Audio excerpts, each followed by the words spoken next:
All right, this is bad. 2 to the A's in a row, 5 in a row. This is bad. And I'm sounding the alarm. we actually Ding-a-ling-a-ling-a-ling. level-headed yesterday and did not overreact to losing one game because it's baseball season. Yeah, no, that's not good. That's 5 in a row and 2 to the A's is not good. The overreact people have won this one. They have. They were right. All right, they were right. I'm sorry. They're right. This is bad. Ben and I will break down the loss. We will talk about whether or not Yusei Kikuchi should still pitch in a major league level in the starting rotation, and we will give you this day in history because we're sad. It is on Locked On Blue Jays. It is right now.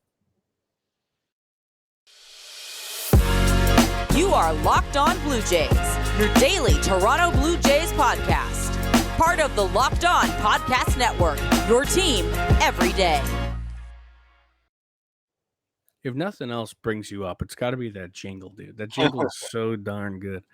Thank you for making Locked On Blue Jays your first listen every day. We are free and available wherever you get your podcasts. Matt Bonaparte and Ben Shulman with you on this wonderful Wednesday morning.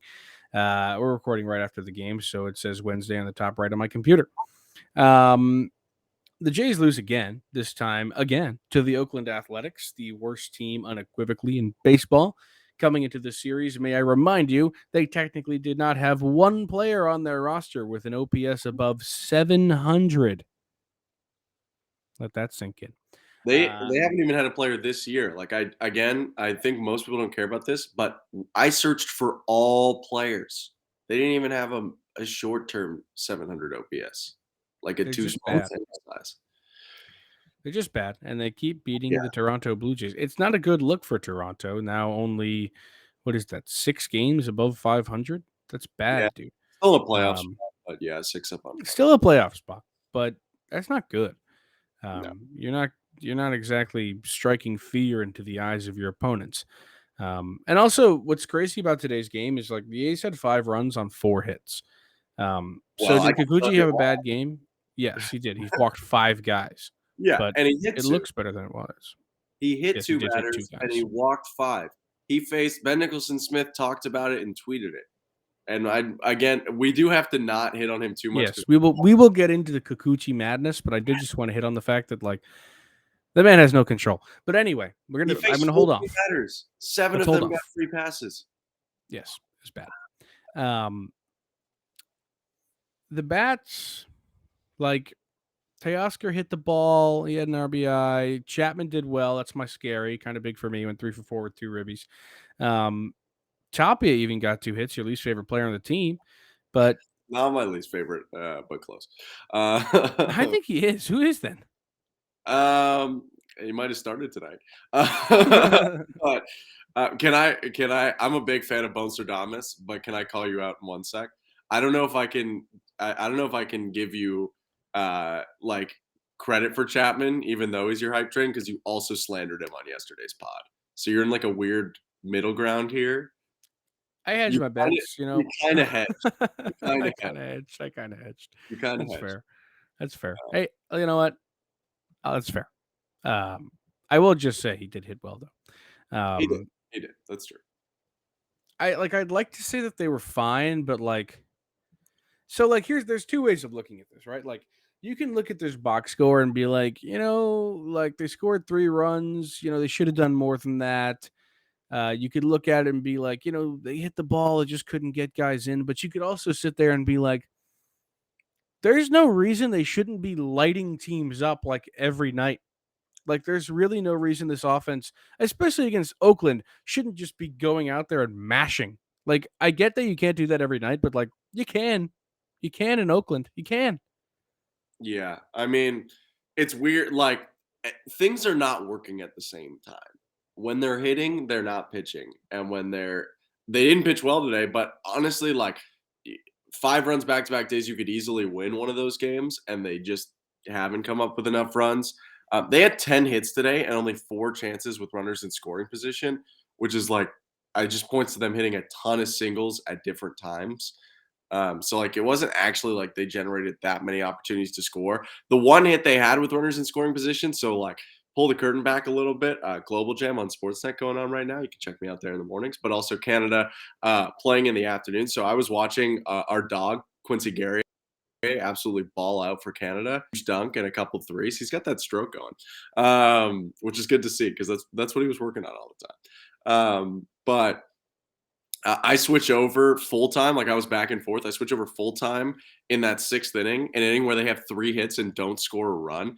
The one hit they got with runners in scoring position, Chapman hits a rocket. And I like Luis Rivera, and I generally regard his decisions at third base as solid ones. But why he sent Alejandro Kirk to get thrown out by 15 feet, I'll just never understand. So, that's a pretty pivotal point in the game. You could have had the bases loaded, 1 out, down 2. Instead, you have first and second, 2 outs. And that was the only hit they got with runners in scoring position. Yeah. So the bats, like, I don't know. I think there are like I said, there's 2 camps out there where I think people are like when they hear me say this are like, well, Bones, they're fine and they'll get it together and you can't knock them too much. But at the same time, man, if you're gonna win a World Series this season and they are in win now, you have to have an offense that can just beat up the bad teams, right? This is also the time where the Jays get the break in the schedule. You're getting the bad teams. You've played the hard ones for so long. Now you're getting the bad teams and you're dropping 2 straight. This isn't okay. Yeah, I mean it's hard. I believe they're leading the American League in OPS still. So I don't know. It's weird. I agree with you. Sometimes when you look on a nightly basis, you're like, whoa, they're not scoring. But then also when they score, they really score. So it's hard. They'll score in bunches and then they'll just go cold. Their last 3 games, 3 runs, 1 run, 3 runs. Even you got to go back to the 1st of July, Canada Day, for the last time they scored more than 5. So that's 5. In their 5-game losing streak, they've scored 5 once. They've scored 3 or less the other 4 times. Their pitching has been bad, but so has the offense. It's been a brutal, brutal stretch, similar to the one I pointed out on the low points. So, yeah, I mean, you do have to do more. Can I say one thing that I'm not making an excuse is purely entertainment value? I hate that ballpark. I hate that ballpark. I hate watching games there. Suck. It's terrible. It's ugly. Sewage ran into the dugouts one time. Google it. Huge foul territory that somehow the A's know exactly how to hit it just foul enough. That's the home ballpark, yeah. How many times have they just parked a ball in the 3rd row? It's ridiculous. It is nothing gets out of there. You have to. I mean, they hit 2 homers today, I know, but nothing gets out of there. It's a bad park. Objectively, the worst in baseball. Maybe the Chop's worse. Those is it's funny about that is the Chop war is, man, I don't know. Oko's the bad. Chop's got a roof that baseballs can hit. It's true. It's true. Isn't that wild? 20 years from now, when the Trop's gone, people are going to be like, that was a thing. Yeah. I think it's funny that the Trop and Oko are the worst 2 baseball stadiums in the majors, and it's not even close. And then the next one's so far beyond. I couldn't even tell you the third. Some people don't like the Rogers Center, and I think to each their own on that sort of opinion. But it's, even if you were to say, which I don't think it is, it's the 3rd worst ballpark. It's 40,000 steps above. It's literally the Moneyball line where it's there's the rich teams and the poor teams, and then there's 100 feet of crap or whatever, and then there's the Trop in Oko. Not to mention, and again, I hate to do this because they won and their fans win because they've won 2 in a row and they won the series. There were 2,000 people yesterday when I listened to or today, I guess yesterday when you're listening to it. When I listened on the radio to the first game, they were talking about 4th of July going to be one of the biggest crowds, 20,000 people coming. I was like, oh. 20,000 people? That's this tough. Stadium fits 45. Yeah, so I don't know. I will just say the Blue Jays played terribly, but this is an entertainment value thing as much as it is about wins and losses. At the end of the day, no one sits here and talks about the Blue Jays winning in 93 now. We just want to see a good game tonight, and it's not fun to watch games there. So, yeah. A lot of people saying, what do they call the White Sox field now? It's not guaranteed rate anymore, is it? Is it still guaranteed rate? No, it is guaranteed rate. It was U.S. Cellular, wasn't it? Now it's guaranteed rate? Oh, it was U.S. Cellular. Now it's guaranteed rate. Well, people I are like saying, U.S. Cellular, but it's an incredibly unpopular opinion. People are saying they hate it. I like the All right. Let me read an ad. Whether you're ready to pop the question or you're celebrating a milestone moment, find jewelry as unique as your partner with the modern convenience of online shopping at BlueNile.com. Blue Nile has simple online tools that let you choose the diamond shape, size, and clarity, as well as setting style. Blue Nile's bench jewelers will then handcraft your partner's perfect engagement ring. Each ring is one of a kind. And looking for fine jewelry but having trouble choosing, Blue Nile has jewelry experts on hand 24/7, available via phone or chat to help you find a memorable gift at every budget. Make your moment sparkle with jewelry from BlueNile.com, and Locked On Sports listeners get $50 off purchases of $500 or more. This podcast exclusive includes engagement. Use code Locked On. That's code Locked On. Plus, every order is insured, ships free, and arrives in discreet packaging that won't give away what's inside. Shop stress free and find your forever piece. Go to BlueNile.com today. Okay. Now we get to talk about Yusei Kikuchi. Fun. So Kikuchi was actually pretty much. I know he's been bad, but probably I'm looking at his game logs right now. Like pretty much as bad as he's been.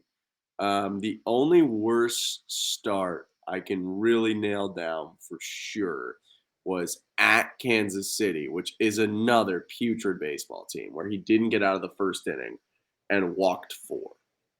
In a game the Blue Jays went on to lose again. Only game in June he didn't give up a homer, though. Congrats, you say. And I will say, and I wanted to save this. Some of what I think is happening to the offense recently is that 3 games in a row, the Blue Jays have allowed first inning runs, and I do think that it is harder when you all of a sudden have this big task where, okay, we got to come back from 2, we got to come back from 3 right now, and you start maybe swinging for the fences and stuff like that. Kikuchi has been just awful since the start of June. There's no look. He's better than me, but like, there's no way around it. Really? He's better than you? I had that curveball though. And recently, I tried pitching submarine sidearm to one of my friends, and I threw a slider, and it worked. It was crazy. Wild, man. Allegedly, they're looking at me, but Proud of you. let's see what his live ERA is, because I'm on his baseball reference, so I don't have his live ERA. His live ERA is not good. I can tell you that. It's 5.12, which even for Yusei Kikuchi is bad. Like, he hasn't had a 5 ERA in the last 2 years. It's so tough because they have paid him $36 million to pitch for 3 years. So he has made, I don't know if this is how it works because I'm not a pro baseball player, but he's made about $6 million, I believe. He's got about $30 million and 2.5 years left on his contract, which is not fun. If he was making $1 million, he wouldn't be a Toronto Blue Jay right now. I'm pretty sure of it, or at least he'd be in the bullpen. They brought up today on the broadcast, they brought Arden Swelling and Ben Nicholson-Smith in from At The Letter, Sportsnet Pod. And not a competitor because we're a daily pod and they're not a daily pod, so we're in different niches. Those guys are cool. We're the only daily We are Blue Jays the only daily podcast. pod, and we appreciate you guys sticking with us every day. Ben, I believe it was, brought up Yusei to AAA. To me right now, that feels like the most sensible option. I don't know how you feel about that. He absolutely needs like a rehab stint or something, dude. Like, they need to be like, his elbow hurts, we're sending him down. Like, that's what he needs. Like, he needs to go down there and figure it out and then come back up with like a new slider or something. And they'll be like, next time you're on, he's like, look how his hands are a little bit lower now. Like, that's always what it is. It's like his hands are in the wrong spot or something. And then he comes back and just shoves for like an entire month. So that is what he needs. I mean, he's just got to go. I said this like a couple pods, like maybe a week ago. Like, it was the Brewer series when Barrios was also struggling. Like, both those guys, like, they just needed a rehab stint. And Kikuchi really, like, badly needs it. And I mean, they've got to act fast because, I mean, we're at the All-Star break now almost. They got to figure that out. Like, because he can't be bad all year. He just can't. Like, you're not going to win a World Series if he's bad the whole time. You're just not.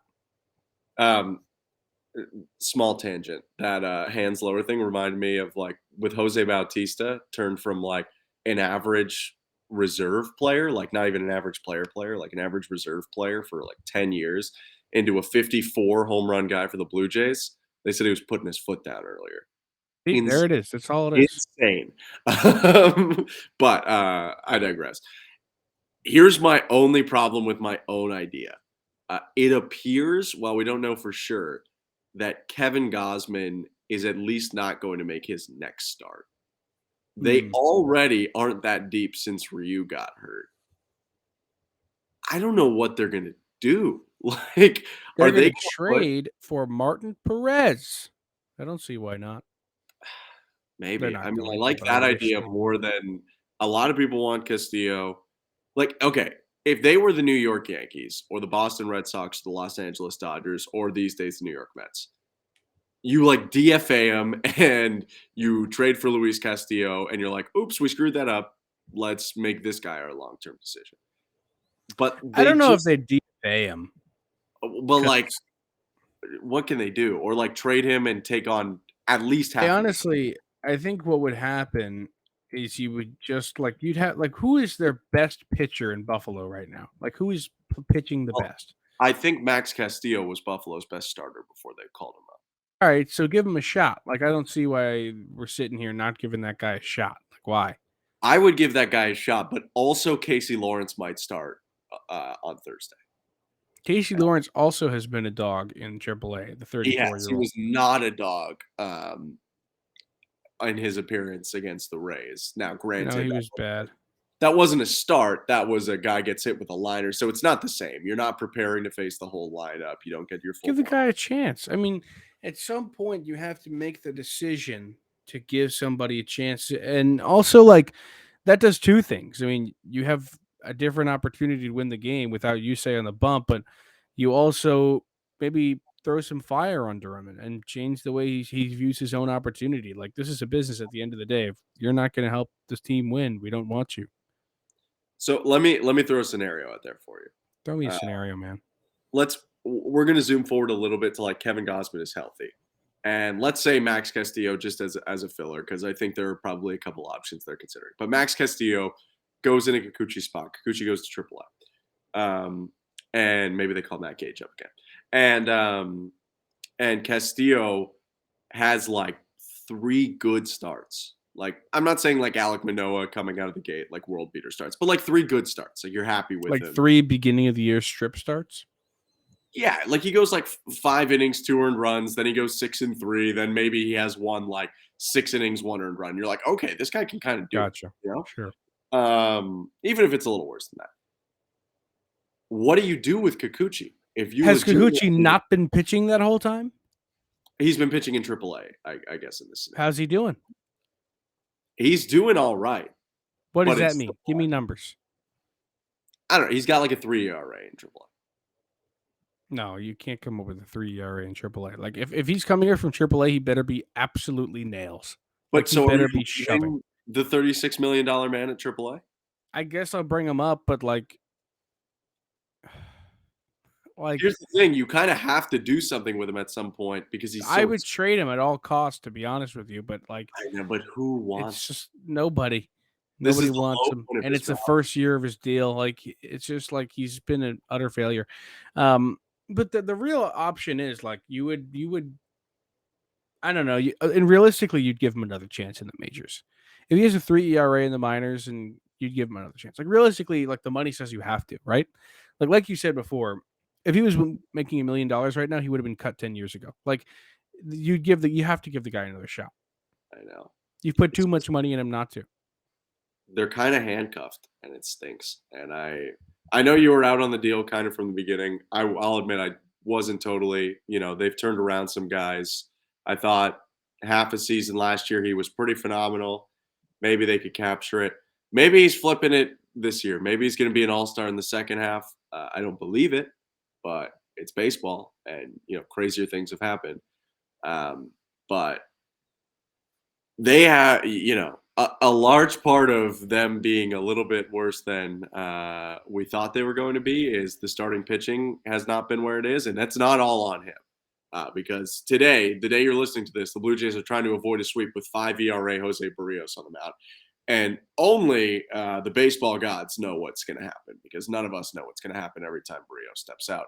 Not to mention Ryu is hurt. But this is a serious problem, and they need to figure it out. Especially, you might want them to figure it out if you placed a bet on the Blue Jays before the year to do something like maybe make the World Series, maybe with someone like BetOnline.net, your number one source for all your betting needs and sports info. On BetOnline, you can find all the latest sports development, league reviews, and news, including Major League Baseball. BetOnline is your continued source for all your sporting wagering information, like live betting, esports, and scores. And BetOnline.net remains the best spot for all of your sports scores, podcasts, and news. Plus, if you're a guy that likes MMA, boxing, golf, that'll be the easiest way to check on those events as well. Head to the website today or use your mobile device to learn more about the trends and action.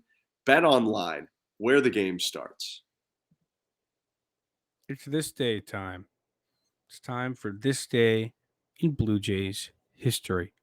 This is where Ben and I usually get a game from today, and we take you back in our time machine.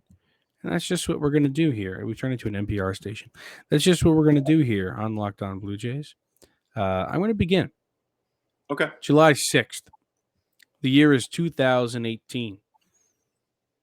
The Rogers Center is packed, 37,254 in attendance to see a night game on a Friday. The Yankees are in town. The Yankees are good this season, coming into this game at 56-28. The Jays have not had such luck. A 40-46 record, and the odds are stacked against them in this one. The newly acquired, hold on, let me just make sure I have the thing right.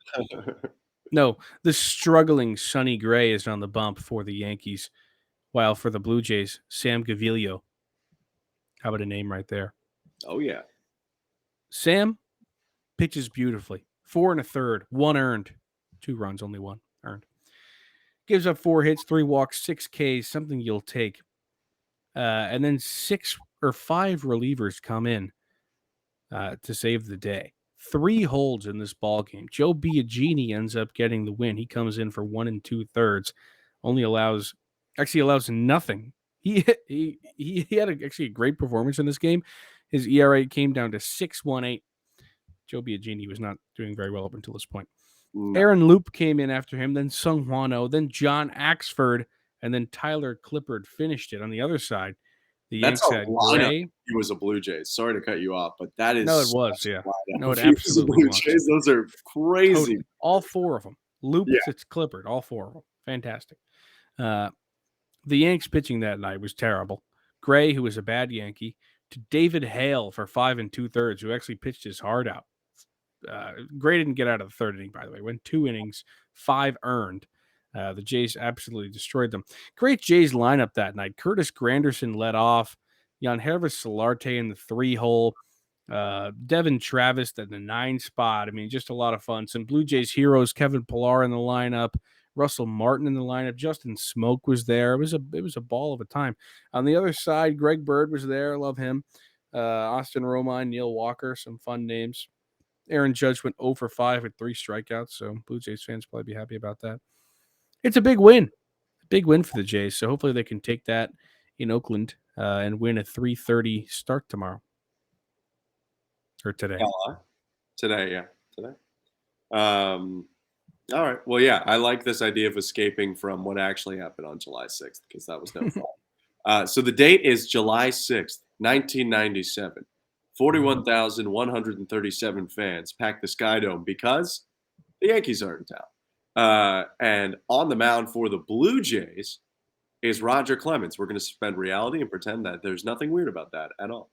And that we wouldn't find out anything later, because Rogers absolutely nails in this stuff. Surely he wouldn't lie to Congress. Well, that's not important, and he hasn't yet.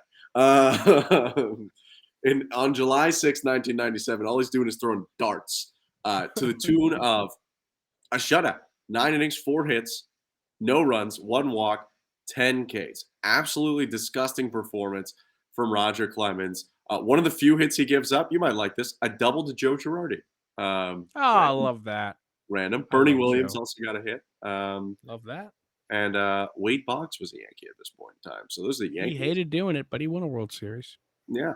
But on the other side, the Blue Jays get some good contributions. Sean Green with an RBI double. That's nice. Bad Blue Jays team. Not a good team. But Carlos Delgado, good, which is the story of his Blue Jays career. He went 2 for 4 that day. But the Sean Green hit was the only extra base hit. 2 runs in the bottom of the second for the Blue Jays. That was all they need. And I really wanted to focus on this one because, A, disgusting Roger Clemens year. He goes to the Blue Jays. This is his first year, 97. Goes 21-7 that year, leads the majors in wins, 2.05 ERA, leads the AL in earned run average, and ends up winning the Cy Young Award. Absolutely disgusting. Would win Cy Youngs in both his years with the Blue Jays. This was also his first start against the Yankees, the team he would end up going to. But at that point, he was more of a Boston guy, so he probably still would have, or pardon me, it's his second start against the Yankees. I botched, but whatever. In that stretch, I'm just going to read you a crazy Raj stretch because if you forget everything that he did, it's pretty nasty. All of these appearances in a row, he gives up 2 runs or fewer, not just earned runs, 2 runs or fewer. June 21st, 7 shutty. June 26th, 7 1/3 shutty. July 1st, 8 1/3, 2 earned runs. This July 6th game against the Yankees, shutout, 10 strikeouts. Then goes to Boston, 8 innings, 1 earned run, 16 strikeouts. Then goes to Texas, complete game, 1 run, 10 strikeouts. Then home versus Milwaukee, 8 innings, shutty, 7 strikeouts. Then goes to Milwaukee, 8 innings, 1 run, 10 strikeouts. That's 8 starts in a row where he went at least 7 innings, and in 6 of them, he went 8 or further. And only one of them, he even gave up 2 earned runs. The rest of them was 1 or 0. What's crazy about his time past his Boston era, where he was just like a legend, goes to the Jays, has like arguably 2 of the best seasons of his career, and then like goes to the Yankees for 5 seasons and is never nearly as good, like not even close. And then he leaves for the Astros and has unequivocally the best season of his career with a 1.87 ERA, and then has you could throw another good season. Yeah, you can throw 99. Then he has another good season, and then he goes back to the Yankees and stinks again, which I think is hilarious. He wasn't even good with the Yankees, and he won a Cy Young because he won. Yeah, that's true. He went 20-3, and they were like, "But he influenced winning." He had a 3.5 ERA. I know it was the steroid era, but like, come on, years before and years later in the steroid era, like 97-98 is in the steroid era, and he had a 2.05 and a 2.65 ERA for the Jays. 1997. I'd love to let me check his 1997 might be his best WAR year. 2001, he absolutely robbed Freddie Garcia of a Cy Young, who ended up 3rd in that vote behind Mark Mulder, who went 21-8 with a 3.45 ERA at 4 shutouts. Even he should have beaten Clemens that year too. Jamie Moyer came 4th that year. What a great Cy Young vote that was. Mike Mussina had a 7.1 WAR. He came 5th. Best WAR year for Roger Clemens in his career was 1997 with the Blue Jays. 264 innings, which led the majors, and a 2.05 ERA. Plus, he had an American League leading 292 strikeouts, which he would never match again in his career. Yeah, he was fantastic that season. Insane. Absolutely fantastic. Insane. Yeah, he was so good. Did he get caught technically? I know he got caught lying. But I mean, did any of them get caught technically? Innocent. Innocent until proven guilty. No, yeah, he's bad. They're all cheaters. Thanks for making Locked On Blue Jays your first listen every day. Ben and I will be back tomorrow to recap another Blue Jays, hopefully this time win. But if it's a loss, we'll be back doing the same thing. Ben has a crazy item this time. That's insane.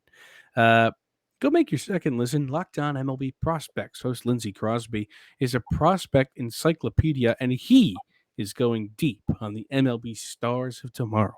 It's free. It's available wherever you get your podcasts, whether that be Apple Podcasts, Spotify, Stitcher, other places, YouTube. Go to the YouTube. We have how many subscribers, Matt? 95. Segundo, 98. 98. We're up to 98 subscribers. One more and we get to 100 because we have one. We have one in the pocket. More to 100. Come on, people. Just give us 1-2 more subbies, and we're at Screenshot if you're the 100. 100th subscriber. We have nothing for you, but maybe we'll think of something. Yeah, maybe we'll do something crazy. Probably not, but maybe. We'll see you later. Peace.